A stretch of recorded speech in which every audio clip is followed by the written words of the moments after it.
So these are the different sections of the business model canvas. So these are like the building blocks of how your business is going to work, or your collection of businesses. So this is value proposition. Basically, what are you offering? What are you offering? And here's basically a whole list of different things that you could be offering. Maybe what you're offering is not on here, right? So that's fine too. So within the value proposition, not only is there like, what do you offer, but there's also what makes you stand out.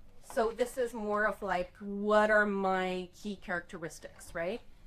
Maybe you have great equipment. Maybe your visual style is super, super distinctive, and you have a way of defining genre. Maybe you have a strong ethical point of view. So for example, the environment, or whatever it is that's important to you. Maybe you have some niche expertise. You do VR. You're the only one in Montreal who does it. I don't know. I mean, obviously not, but maybe you have a proximity or a link to a specific communities, whether it's a cultural community, whether it's an underrepresented community, whatever it is. You might have that as a strength. Maybe you won a bunch of awards, and that's something that you can, put forward as your what stands out in terms of clients, and even in terms of not clients, even in terms of like funders, right, which are kind of a different kind of client. Do you have a good track record? Do people know you to be someone who delivers really well, who respects times and budgets? Are you very collaborative? Do you have a great personality? All of these things, are you multilingual? All of these things are things that can be things that set you apart. So customer segments, who are you serving? So again, it's a mishmash, right? So maybe you're serving your audience. Which audience? You can subdivide that, like who's my audience? How am I, you also, maybe you're serving corporate clients. I assume a few of you do corporate. Maybe you are serving nonprofits, or the government, or educational, right? These could be customer segments. Maybe you're serving other filmmakers because you're teaching workshops, or because you're, providing other services, right? Maybe you're serving large production companies, or it could be anything. It could be bands because you do music videos, actors because you do self-tapes. Channels. So channels is related to customer segments. So it's like, how do you deliver this value proposition to these customer segments? And I separated it in two because I separated into clients and audience, because I consider those sort of different here versus. So might be your website, might be your social media. It could be events and markets, direct outreach, word of mouth, referrals, collaborations, partnerships. How do you reach your audience? And it could be screenings, like through broadcasters or distributors, through streaming platforms, through advertising and media, through social media, through crowdfunding. Okay. So these are just, again, examples to kind of get the brainstorm going. And I worry that some of us might be wasting more time on social media that's not driving customers down funnel in the channels. So it's basically a triangle, a funnel, just like you would use to funnel water into a jar or something. And in marketing, they say at the top of funnel is awareness. That's where people find out about you. Then as things go down these channels, you're driving people from awareness to consideration. It goes from, okay, now we know who Gavin is. And now we have a thing that maybe Gavin could solve as a problem. We have a problem, and now maybe he's the guy. Mm-hmm. And then conversion is like, we're going to pay Gavin. And that's the marketing funnel. People often forget there's also out of funnel, which is they've never even heard of you before. So you first get them through that. And that's an additional nuance for channels, because I think sometimes they're like, oh, I'm on Instagram and it's not working. And it's like, well, what's your success metric? Because, for example, my Instagram doesn't convert shit, but it ups my awareness and my consideration. Sometimes it's like you're not seeing the tool for what it is, right? So like maybe the tool is not for donors to donate $1 million to your film. Maybe that's not what Instagram is going to do for you, but maybe what Instagram does do for you is makes you aware of the different festivals that your peers are participating in, and that gives you an idea of like where, like what opportunities might be worthwhile. Or maybe Instagram is the place where you get to share your tips and tricks, and You develop a little bit of following, which may turn into like a teaching business. Try to see the tool for what it is instead of like what you wish it was. Relationships. So that's kind of similar to channel, but it's like how you maintain or how you work with your clientele, right? So if you go to the client work, for example, on this side, maybe you have a very personalized approach. Maybe you're very reliable, consistent, and responsive. You do regular check-ins, status updates, customer service feedback loops, like you're, good customer service, basically. I have clear client onboarding process and contracts. So all of that is part of how you handle your client relationships. Okay. And then with the audience, it's a slightly different situation, right? So maybe I would say consistently producing high quality content would be probably the first priority. Community building around shared values or topics. Social media, newsletter, updates, responding to comments or DMs. Behind the scenes content, Q&As, Ask Me Anything, live streams, artist talks, screenings, rewarding supporters, for example, through Patreon, perks, exclusive content. So these are all elements that could be part of the relationship with your audience. So again, I'll just give you a minute to think on this. Cost structure and revenue streams are the next kind of subsection of the business model canvas. We're going to start with revenue streams. So again, client work, audience facing, and other people's productions, because that's also revenue, right? Like freelancing for other people. What does it cost to run your business? You might have things like equipment, wages are probably a big part of it, and software subscriptions and so on. So I'll let you kind of think about that. Add in any costs that might not be on the list. And once again, I'd encourage you to think of this beyond projects, right? So for example, I have a dedicated desk in a co-working space, but that'll never get funded by a project. So what other taxes? It's in my actually, that's a good way to put it. Or like I said, I do background work so that I write off anything related to my body outside of production to production, project to project. Yeah. Union costs, subscriptions, if you have like software, project management software, accounting software. So learning, education. Yeah. Right. Education, professional development. How many march studios every year? Triple. Yeah. Festival fees. Yeah. Even in networking events, tend to pay $20 to go to a networking event. That's all part of your business costs. For a site, it's any outsourcing that you do. Another thing, the noodle on this later is, I picked for all of us, the sweat equity involved in pre-development. Yeah. I think that's always an undervalued resource. And increasingly, I think we were talking before about, whether you get funding and how much you have to invest in the application process. Each time you revise that application process, I think you need to accept it as the iterative design process of like part of having a competitive application. And then you're almost recouping it to get the money.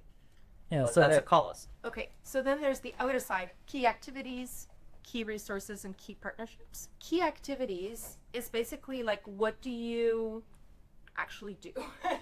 Like, what are the things that you're doing day to day? Like writing an application, like exactly what you just said. Like, what is day to day? What are the things that are being done by you, by your staff, by your, what are the things being done? Key resources and key partners. I decided to put them on the same slide because it can be confusing, like what's the difference? So key resources are tools, spaces, and people you already have on your team. Key partnerships are the outside people you team up with when you need help. Okay, so they can kind of bleed into each other, but that's sort of what the distinction is. So key resources can be your equipment, your software, your regular team members, your space, your online presence, the website, all of that, your spreadsheets. Who do you collaborate with? Might be freelancers, consultants, post-production houses, other production companies, arts organizations and branding bodies, marketing and distribution partners, muses, and so on and so forth, right? So who else do you need to get it done? So key resources are like the ingredients in your kitchen, what you already have on hand to make your creative work. So your skills, your gear, your regular collaborators. And key partnerships are like calling a neighbor, okay? When you need something you don't have. So whatever is like the gap that you need to fill, that you need to get someone else for, That's the two partnerships. Okay, and so I find that a little bit helpful in terms of like understanding it. Okay, there's a couple other concepts I just want to show you, just so you understand a little bit. Like this is the bench, has nothing to do with you guys. It's fine. Not everything in here applies to everything in here, applies to everything in here. Sometimes you're running multiple businesses, right? So hence the color code, right? So in this case, you've got wealth management services. The customer is wealthy individual families. Financial products, the customer is private banks. So each value proposition has its own customer segment.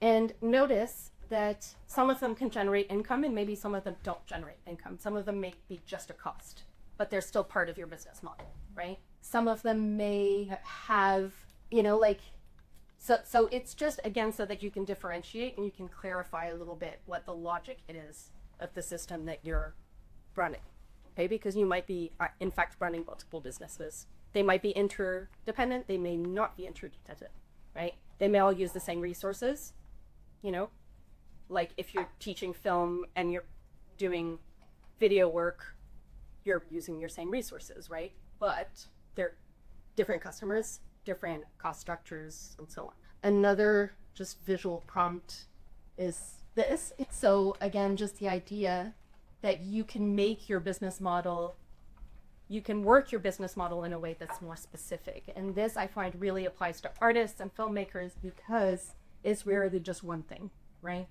And if, for example, they're doing documentaries and, you're applying to all those funders, that's going to be its own subcategory that's totally different from, the corporate training videos that you're doing, right? Which will have a different business model and a different structure. Like if you're creating like interactive content, documentary, science fiction, and you're marked like 3 different things, you're in fact running more or less 3 different businesses, or it can be seen as 3 different businesses. It's like 3 different streams. Okay.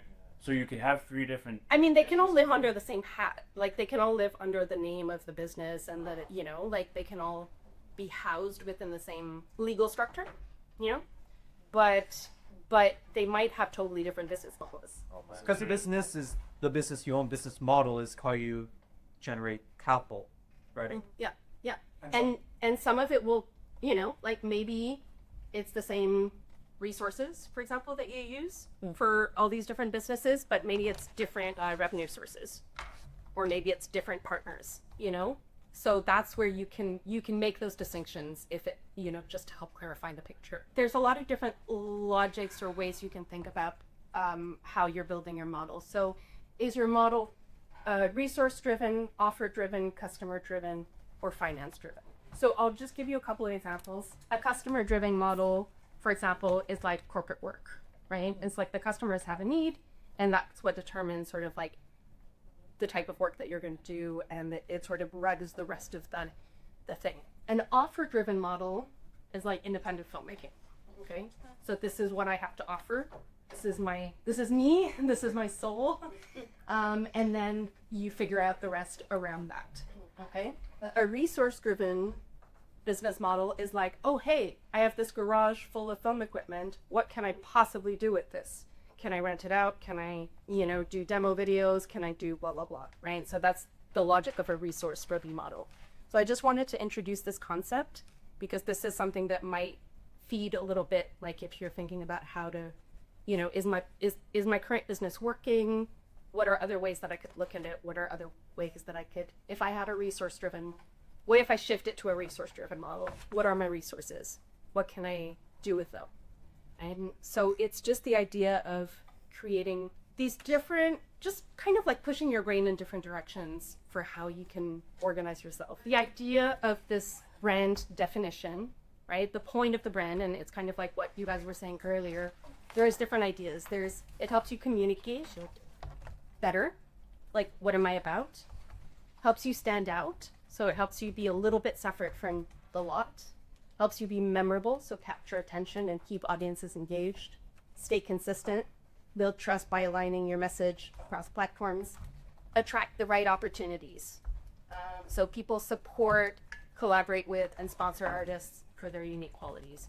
So again, if you're the environmental filmmaker, Like that might even, someone might come to you for something that's not necessarily a documentary about, you know, the environment. They might come to you for something completely different, but they say, hey, I really care about the environment as a person. And so I would rather work with you on my, you know, project, on my music video or whatever, you know, like just throwing examples out there because of your values, right? That might be something that someone would be attracted to on a personal level. Or it could be a mandate level. It could be multiple things. So anyway, this is the idea behind the direct brand definition. I wanted to touch on that quickly. And also this, I like this quote, which is, be nice, be on time, do good work. 2 out of 3 is enough. Any 2 out of 3. So that's just another little bit of food for thought. And it's 2:59. Done. Woohoo!